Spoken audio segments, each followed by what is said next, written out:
It's remarkable how much long-term advantage people like us have gotten by trying to be consistently not stupid, instead of trying to be very intelligent.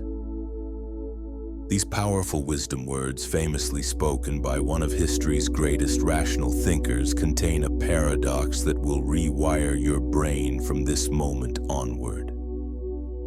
Charlie Munger, the architect of a 2,000,000% return and a mind that operated with crystalline clarity for 99 years, understood something most people will never grasp.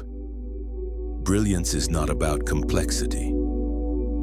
It is about the elegant simplicity of avoiding error, the disciplined patience of waiting for certainty, and the mental fortitude to think when others react.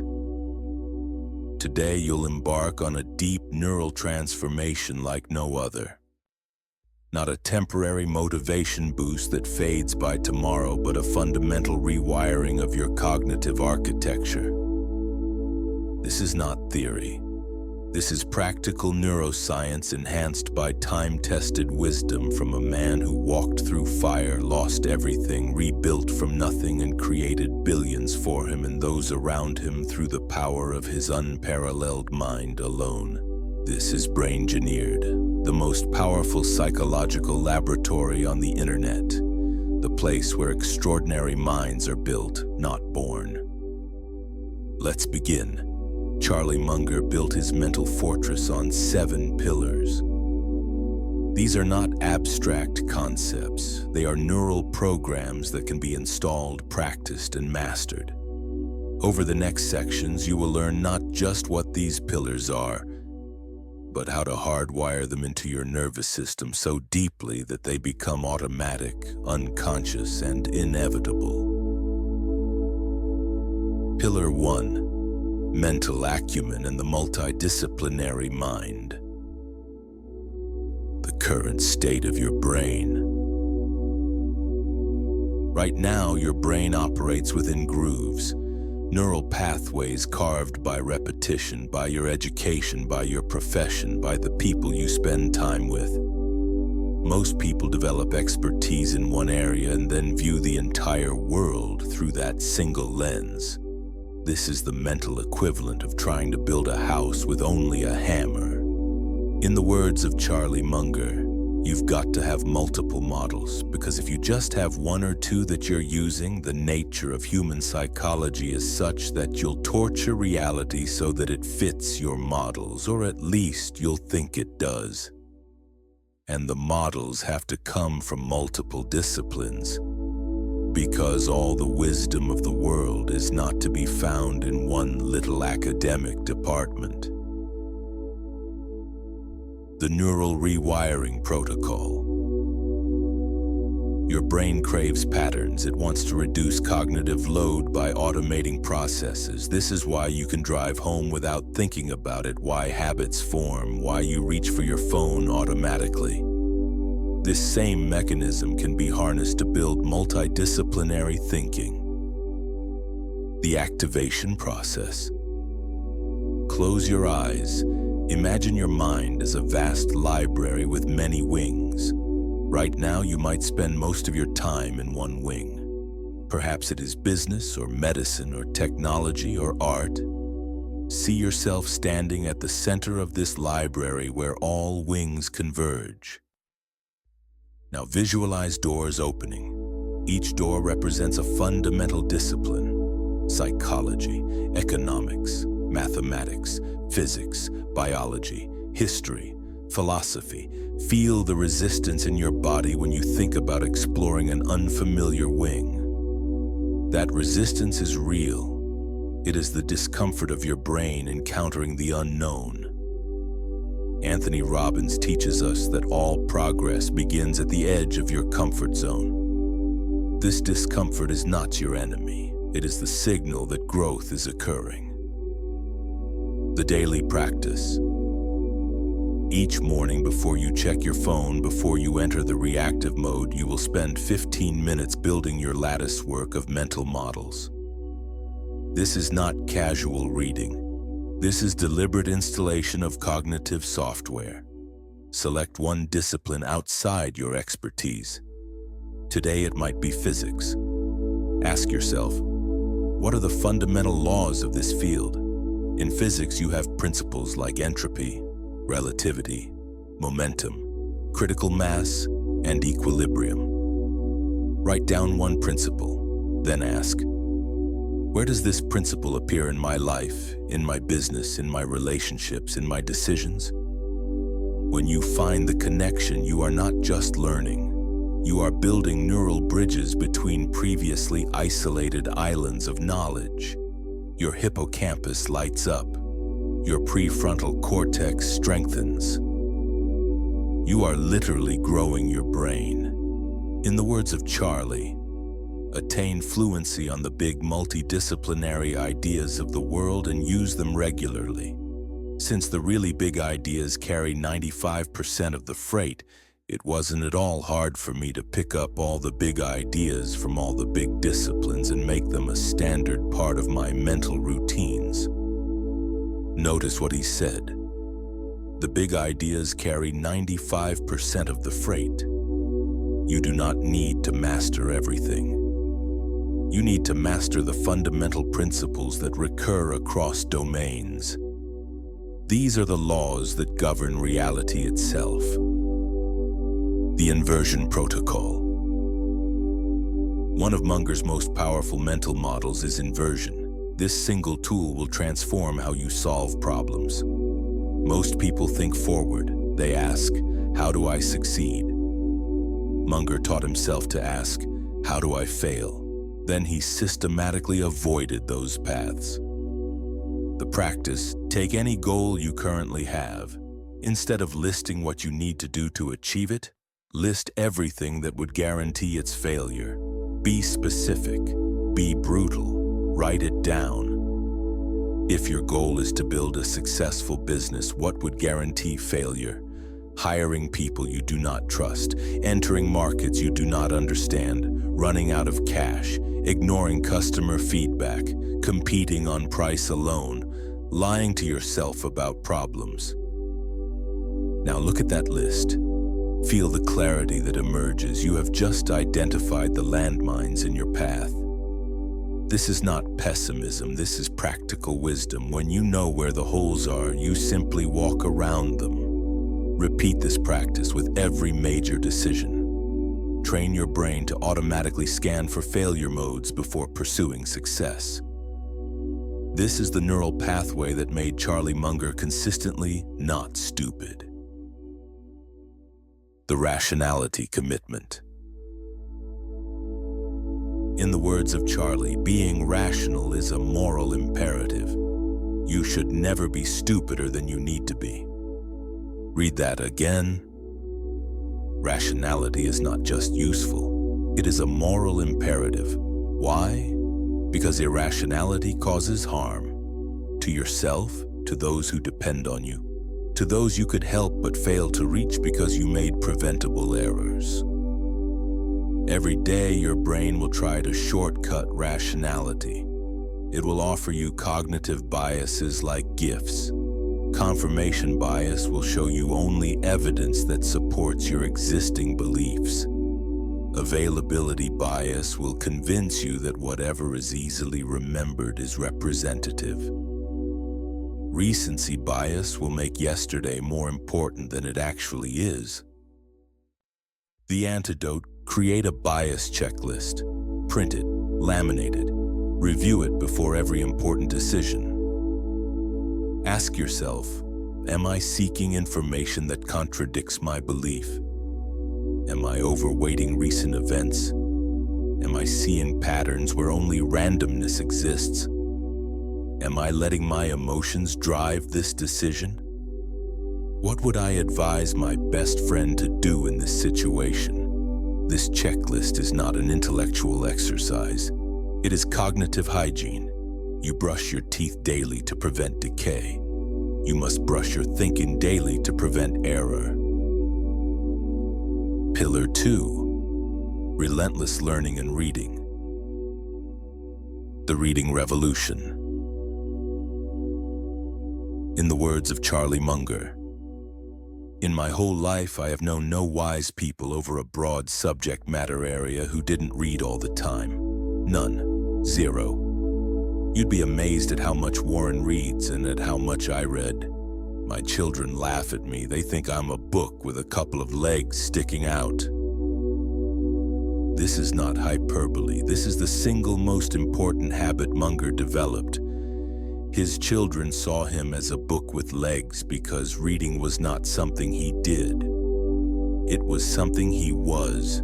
Your brain is plastic. Neuroplasticity means that your neural structure changes based on your activities.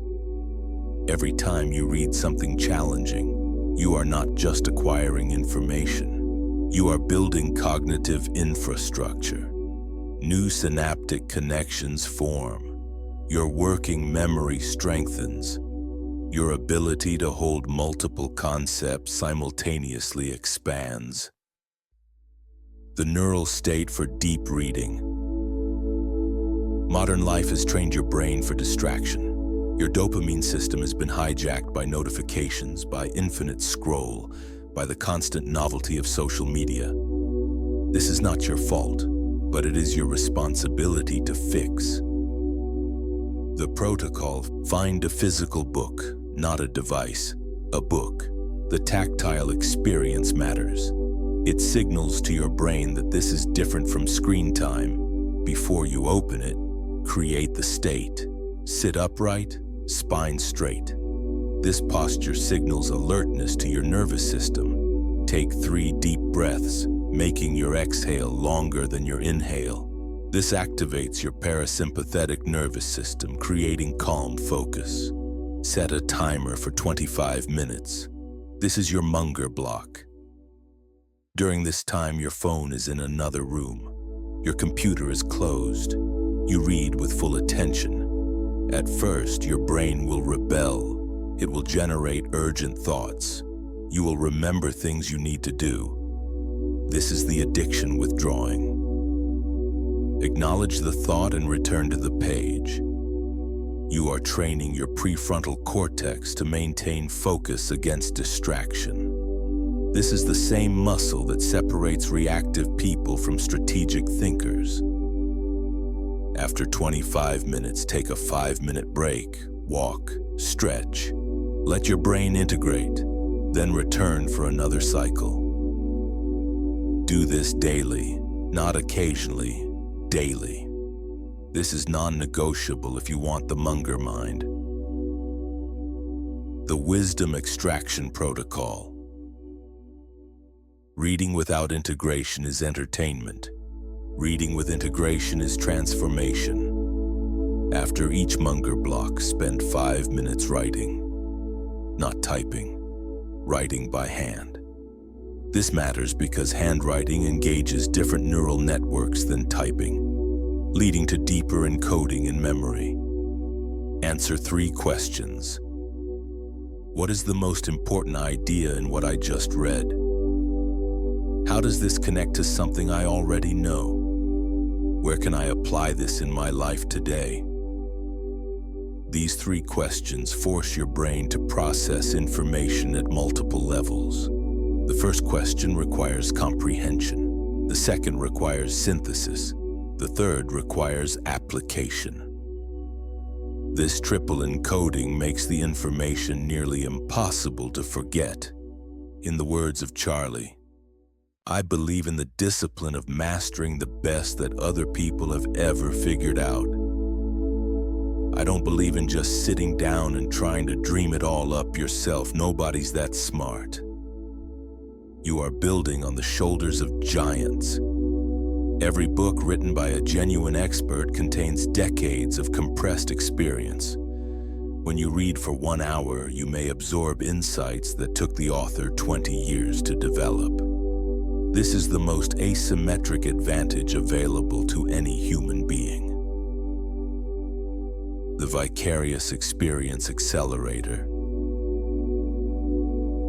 Charlie Munger became wise by living multiple lives through books. He learned from the mistakes and triumphs of people across centuries, across continents, across every domain of human endeavor. Your brain cannot distinguish completely between direct experience and vividly imagined experience. When you read about someone facing a difficult decision, your mirror neurons activate as if you were facing that decision. When you study historical failures, your brain encodes the pattern without you having to suffer the actual loss. The practice: seek out biographies of people who succeeded in diverse fields. Read about scientists, artists, entrepreneurs, military strategists, philosophers. Pay special attention to their failures and how they responded. As you read, pause periodically. Close your eyes. Imagine yourself in their situation. Feel the emotional weight of their decisions. Your amygdala will activate. Your hippocampus will encode the experience. You are building a database of vicarious experience that you can reference when you face similar situations. This is not imagination. This is neural programming. You are becoming a person who has effectively lived hundreds of lives. Pillar 3. Deep focus and patience. The attention crisis. The average person now has an attention span shorter than that of a goldfish. This is not a metaphor. It is measured data. The consequence is catastrophic. Without sustained attention, complex thought becomes impossible. Without complex thought, extraordinary results become impossible. In the words of Charlie Munger, we both insist on a lot of time being available almost every day to just sit and think. That is very uncommon in American business. We read and think, or read and think. Two activities that built a fortune measured in hundreds of billions. Two activities that most people have almost completely eliminated from their lives. The neuroscience of deep work. When you maintain focus on a single complex problem for extended periods, something remarkable happens in your brain. Your default mode network quiets. Your task-positive network activates fully. Blood flow increases to your prefrontal cortex. Gamma wave activity intensifies, allowing different regions of your brain to communicate more effectively. This state is where insights emerge. Not through forced effort, but through sustained attention, allowing your unconscious processing to surface solutions. The daily thinking practice. Schedule 1 hour per day as thinking time. Not reading time, not meeting time, thinking time. Put it in your calendar like your most important meeting, because it is. During this hour, you sit with one significant question or problem. You have a notebook. You write your thoughts longhand. You allow your mind to wander through the problem space without forcing conclusions. This will feel uncomfortable. Your brain will generate resistance. It will tell you this is unproductive, that you should be doing something. This resistance is the addiction to constant stimulation speaking. Push through it. In the words of Charlie, I did not succeed in life by intelligence. I succeeded because I have a long attention span. Read that again. He attributes his success not to native intelligence, but to attention span. Attention span is trainable. It is a muscle. Every time you resist the urge to check your phone, you strengthen it. Every time you maintain focus despite discomfort, you build capacity. The patience protocol. Munger made his fortune by waiting. He waited for opportunities so obvious that acting was easy. He held positions for decades while others traded frantically. His patience was not passive. It was active restraint informed by deep understanding. The neural rewiring. Identify an area of your life where you are currently impatient. Perhaps it is building a business. Perhaps it is learning a skill. Perhaps it is improving a relationship. Now extend your timeline by 10. If you are giving yourself 1 year, give yourself 10 years. If you were giving yourself 1 month, give yourself 10 months. Feel what happens in your body when you do this. Notice the release of tension, the expansion of possibility, the shift from anxious striving to confident building. Your nervous system interprets short timelines as urgency, which triggers stress response. Stress narrows focus, reduces creativity, and impairs decision-making. Long timelines signal safety, activating the ventral vagal system, which supports social connection, learning, and growth. In the words of Charlie, most people are too fretful, they worry too much. Success means being very patient but aggressive when it's time. Patient but aggressive when it is time. This is the key. You are not passive. You are conserving energy, building resources, deepening understanding, so that when the perfect opportunity appears, you can move with overwhelming force. The compound effect visualization. Charlie Munger built his wealth through compound interest, not just of money, but of knowledge, relationships, and reputation. The practice. Each evening, take 60 seconds to visualize yourself 1 year from now, having maintained your practices daily. See the person you will become. Feel the confidence, the capability, the clarity. Your brain cannot distinguish between vividly imagined future and actual memory. You are creating a neural template that pulls you forward. Then zoom out. See yourself 5 years from now, 10 years from now, 20 years from now. Each year building on the previous. Each day adding a small increment. The cumulative effect is not linear. It is exponential. This visualization is not wishful thinking. It is neural programming. You are training your brain to value long-term thinking over short-term gratification. You are literally changing which neural pathways receive resources and strengthening. Pillar 4, rational decision-making. The cost of poor decisions. Every decision you make is either moving you toward the life you want or away from it.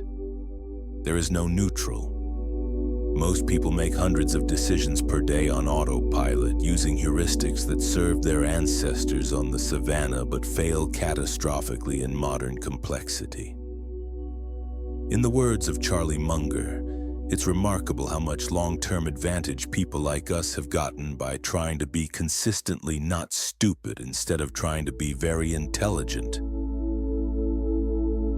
The decision-making protocol. Your brain makes decisions through 2 systems.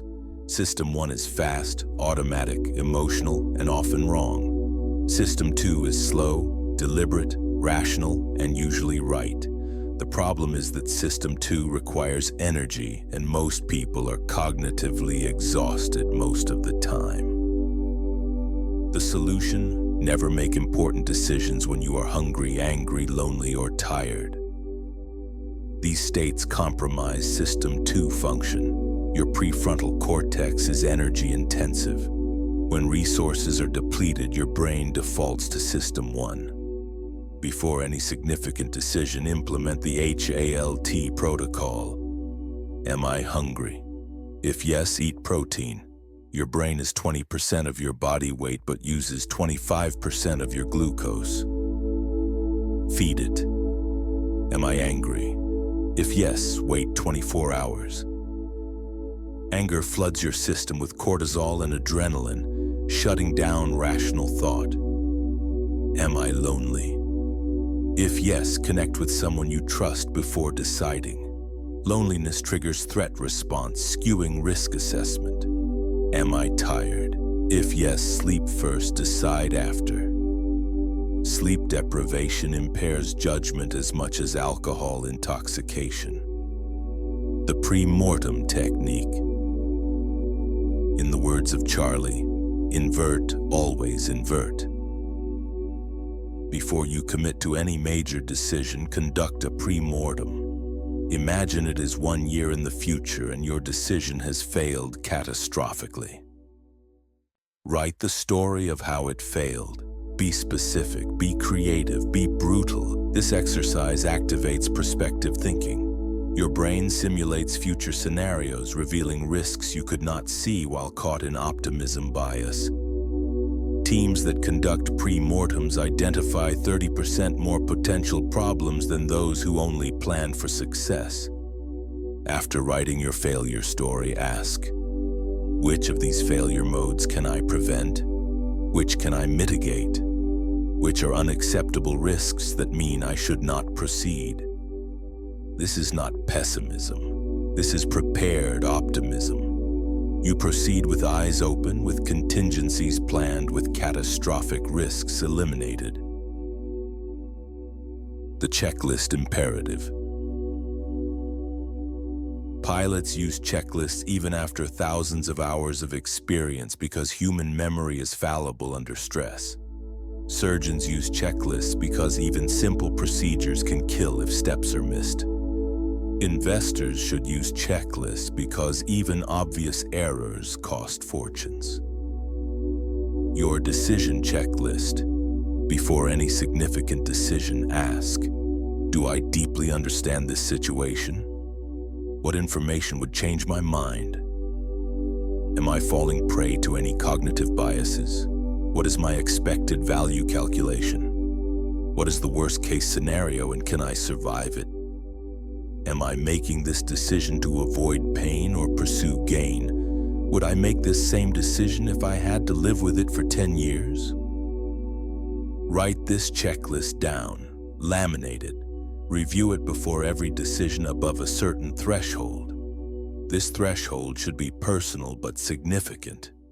Perhaps any decision involving more than 1 week of income, or any decision that affects other people's lives. In the words of Charlie, it takes character to sit there with all that cash and do nothing. I didn't get to where I am by going after mediocre opportunities. Your checklist gives you permission to say no. Most errors are not errors of commission, but errors of omission of the no you should have said but did not. Pillar 5, Circle of Competence. The boundaries of knowledge. You know less than you think you know. This is not an insult. This is the human condition. We all suffer from the illusion of explanatory depth, believing we understand complex systems when we only grasp surface features. In the words of Charlie Munger, if something is too hard, we move on to something else. What could be simpler than that? The most dangerous person is not the person who knows they know nothing. It is the person who thinks they know everything. The former will learn, the latter will fail. Mapping your circle. The exercise. Take a blank piece of paper, draw a circle in the center. Inside this circle, list the domains where you have genuine expertise. Not casual knowledge, not interest, expertise. Expertise means you have invested thousands of hours, you have made mistakes and learned from them. You can explain the domain to a beginner. You can predict outcomes with reasonable accuracy. You understand not just what works, but why it works. Be honest. Most people overestimate their circle of competence dramatically. This overestimation leads to catastrophic errors. Outside your circle, the world becomes increasingly uncertain. You can have opinions, but you cannot have confidence. This is the zone where you must defer to experts, where you must acknowledge ignorance, where you must resist the temptation to act. The discipline of staying within bounds. Your ego will constantly tempt you to venture outside your circle. Opportunities will appear. People will ask your opinion. The fear of missing out will whisper seductively. In the words of Charlie, we have 3 baskets for investing: yes, no, and too tough to understand. too tough to understand is not failure. It is wisdom.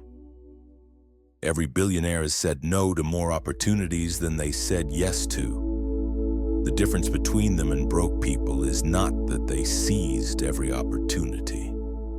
It is that they only seized opportunities within their circle of competence. The practice: create 3 columns in your journal. Label them: yes, no, too tough to understand. For the next 30 days, sort every opportunity, every request, every temptation into one of these columns. Notice your emotional reaction when something goes into the 3rd column. Feel the discomfort of admitting ignorance. This discomfort is your ego protesting. Let it protest. Your bank account will thank you. Expanding your circle deliberately. Your circle can grow, but it grows slowly through deliberate study and direct experience. You cannot read a book and suddenly have competence. You can read a book and begin building competence. To expand your circle, choose one adjacent domain. Adjacent means it connects to something you already know well. Commit to 1,000 hours of deliberate practice. Deliberate means you are focused on improvement, receiving feedback, and correcting errors. Find a mentor who has genuine expertise. Learn from their mistakes before making your own. Practice in low-stakes environments before committing resources in high-stakes situations. Track your predictions and outcomes. Calibration requires feedback loops. In the words of Charlie, intense interest in any subject is indispensable if you're really going to excel in it. Notice, intense interest is indispensable, not casual curiosity. Intense interest, the kind that makes you think about the subject when you should be sleeping. The kind that makes you seek out the hardest problems, not the easiest wins. Pillar 6. Ethical standards and character. The foundation beneath everything. In the words of Charlie Munger, good businesses are ethical businesses. This is not idealism, this is pragmatism. Unethical behavior creates massive hidden costs.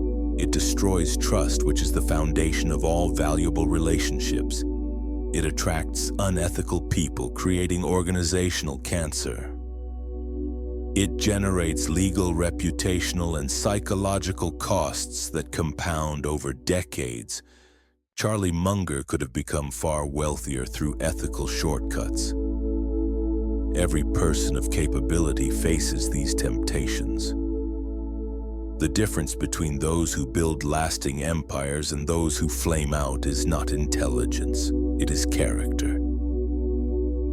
The neurological basis of ethics. Your brain contains mirror neurons that fire when you observe others' pain as if you were experiencing it yourself. This is the biological basis of empathy. When you harm others, you harm yourself at a neurological level, even if you consciously deny it.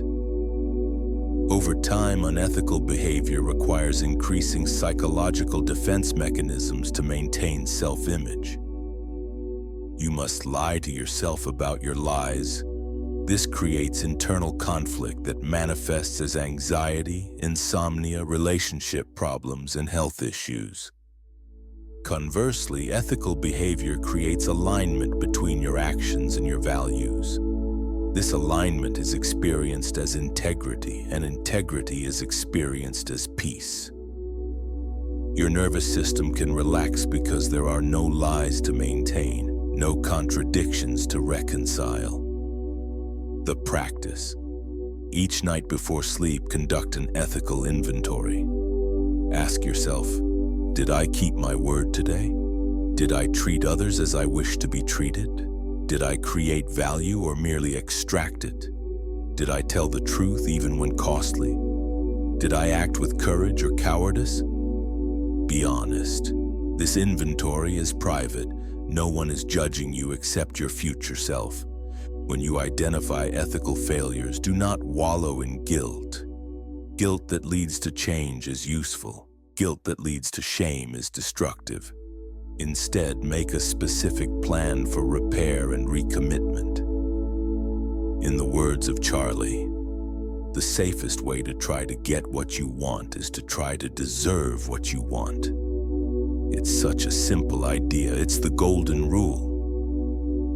Deserve what you want. What a radical concept in a culture that teaches manipulation, persuasion, and positioning. Munger built his empire by being someone worthy of trust, worthy of partnership, worthy of investment. You cannot fake worthiness long term. You can only build it through daily ethical choices. The reliability protocol. In the words of Charlie, McDonald's providing first jobs to millions of teenagers over the years has successfully taught most of them the one lesson they most need: to show up reliably for responsible work. Showing up reliably is the most underrated skill in existence. Talent is common. Reliability is rare. Reliability means you do what you say you will do. You do it when you say you will do it. You do it to the standard you committed to. If circumstances prevent you from meeting your commitment, you communicate proactively. The commitment: for the next 90 days, track every promise you make, every commitment, no matter how small. Write them down immediately. Review this list daily. Complete each item or renegotiate it before the deadline. This practice will reveal how often you overcommit, how often you use casual language that others interpret as binding, how often you forget what you promised. These revelations are uncomfortable. They are also invaluable. As your reliability improves, you will notice something remarkable. Opportunities increase. People seek you out. Trust compounds. Reliability is a superpower hiding in plain sight. Pillar 7. Temperament over intelligence. The emotional regulation imperative.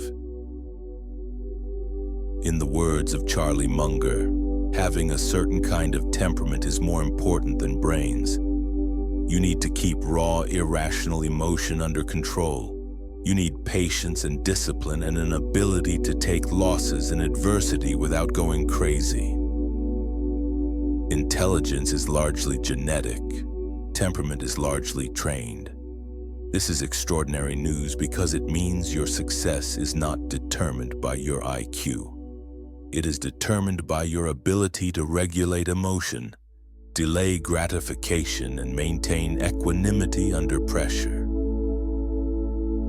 The neuroscience of emotional mastery. Your amygdala generates emotional responses in milliseconds.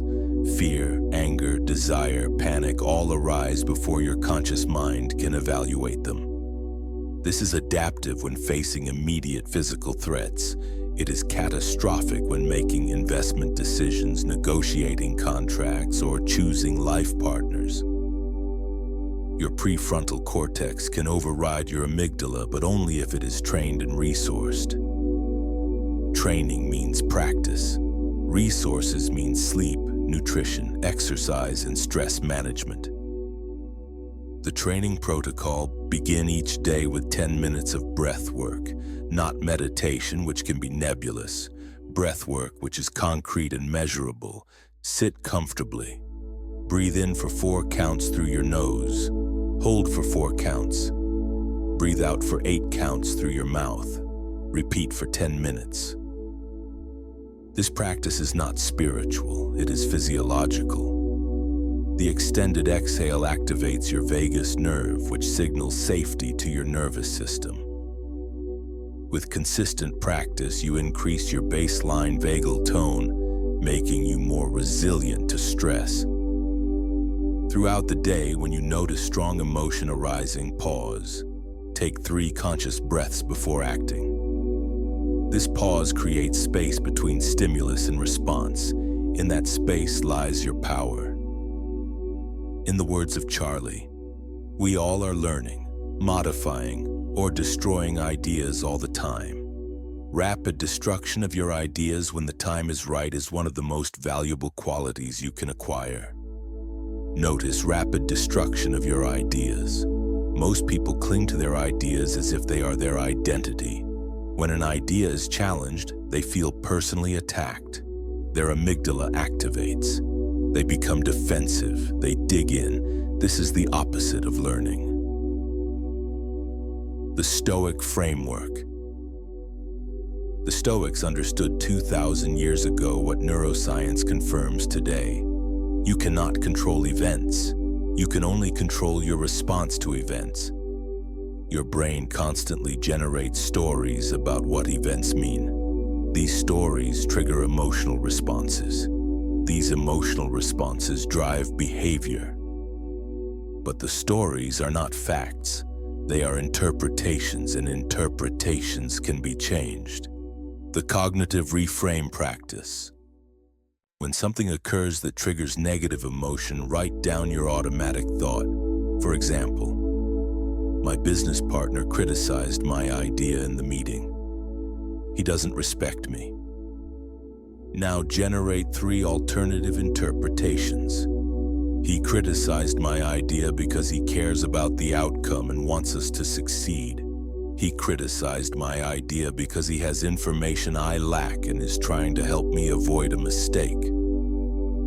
He criticized my idea because he's having a bad day and it has nothing to do with me. You don't need to believe these alternatives. You only need to recognize that they are possible. This recognition loosens the grip of your automatic interpretation, allowing space for rational analysis. The Adversity Integration Protocol. In the words of Charlie Munger, whenever you think something or some person is ruining your life, it's you. A victimization mentality is so debilitating. This is perhaps the harshest and most valuable truth in this entire protocol. External circumstances do not ruin your life. Your response to external circumstances determines your trajectory. Charlie Munger faced tragedies that would destroy most people: divorce, poverty, the death of his young son, blindness. Each could have been a legitimate excuse to quit. He chose differently. The practice: identify the hardest thing you have ever faced, write about it, not the facts, but the meaning you made from it. Did it make you bitter or better? Did it close you or open you? Did it teach you or trap you? Now rewrite the story. Find the gift hidden in the pain. Not to deny the pain, but to extract value from it. Your brain cannot hold 2 interpretations simultaneously with equal conviction.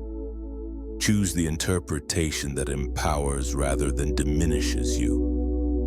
This is not positive thinking. This is strategic thinking.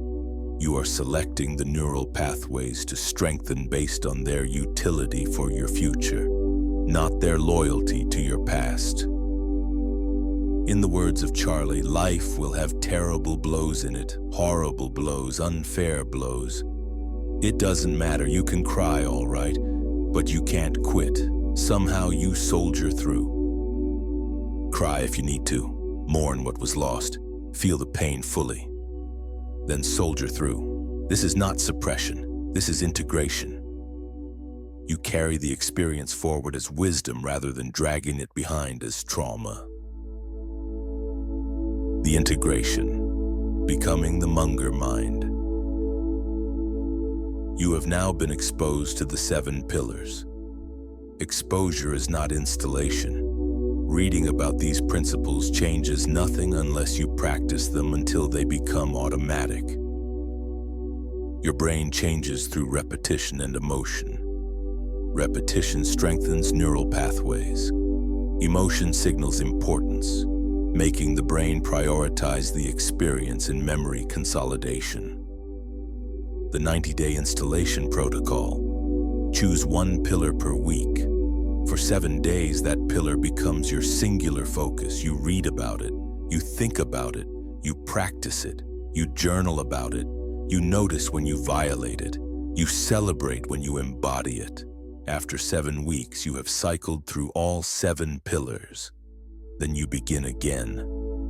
3 cycles equals 21 weeks, which is sufficient for habit formation at a neural level. During this period, you will face resistance.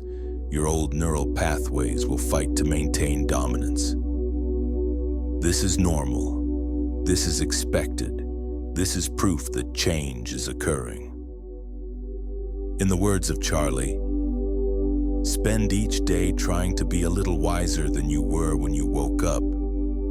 Day by day, and at the end of the day, if you live long enough like most people, you will get out of life what you deserve.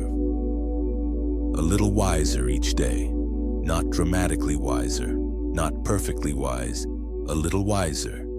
This is achievable, this is sustainable, this is how empires are built. Affirmations for neural entrainment. The following affirmations are designed to be read slowly with full attention, preferably in the morning before your day begins and in the evening before sleep. These are the times when your brain is most receptive to suggestion, when the barrier between conscious and subconscious is most permeable. Do not merely read these words, speak them aloud. Hear your own voice declaring these truths. Feel the emotion behind each statement. Your brain responds to congruence between words, voice, and feeling. When all 3 align, neural encoding is maximized. Affirmations for multidisciplinary thinking. I am a student of reality across all domains. My mind moves freely between disciplines, finding connections others miss. I do not torture reality to fit my models. I update my models to fit reality. I embrace the discomfort of learning outside my expertise because that is where growth lives. I am building a lattice work of mental models that makes me increasingly capable with each passing day. Affirmations for relentless learning. I am a learning machine, improving daily through reading and reflection. Books are my mentors, giving me the compressed wisdom of lifetimes. I protect time for deep reading as sacred because it is the foundation of everything I build. Every page I read strengthens my mind and expands my possibilities. I extract wisdom from every experience and integrate it into my understanding. Affirmations for deep focus. I maintain attention on what matters despite the distractions that tempt others. My ability to focus deeply is my competitive advantage. I think slowly about important questions and refuse to be rushed by urgency that is not important. Patience is my power. I wait for clarity before acting. I trust that sustained attention reveals insights that frantic activity never reaches. Affirmations for rational decision-making. I make decisions from logic, not emotion, from principles, not impulse. I invert every problem, asking how I could guarantee failure, then avoiding those paths. I am consistently not stupid, which proves more valuable than being occasionally brilliant. I use checklists to overcome the limitations of memory and ego. My decisions compound positively because each builds on the foundation of rational thinking. Affirmations for circle of competence. I know the boundaries of my knowledge and respect them. I say no to opportunities outside my circle of competence without guilt or regret. I expand my competence deliberately through study and practice, not through wishful thinking.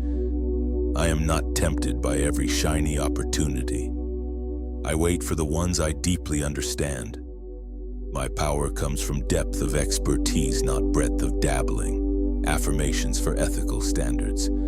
I keep my word because my integrity is my most valuable asset. I show up reliably because reliability is the foundation of trust. I deserve what I want by becoming worthy of it. I build wealth through ethical means because unethical wealth corrodes the soul. My character is not for sale at any price. Affirmations for temperament. I regulate my emotions without suppressing them. I pause between stimulus and response, choosing wisdom over reactivity. Adversity does not define me. My response to adversity defines me. I embrace challenges as opportunities to strengthen my character. I am calm under pressure because I have trained my nervous system for resilience. Integration affirmations. Every day in every way, I am becoming more like the person I am capable of being. I am patient with my progress and aggressive with my practice. I trust the compound effect of daily improvement over years and decades, and I am building a life of meaning, contribution, and excellence.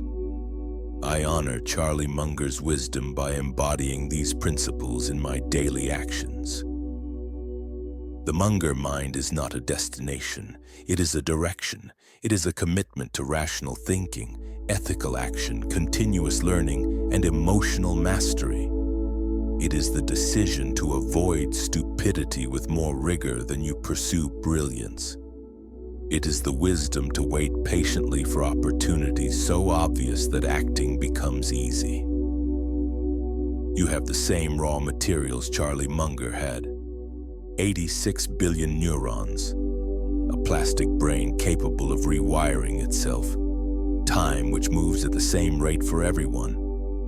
The only question is, what will you do with these resources? Start today, not tomorrow. Today. Read for 25 minutes, write your mental models, identify your circle of competence, create your decision checklist, speak your affirmations.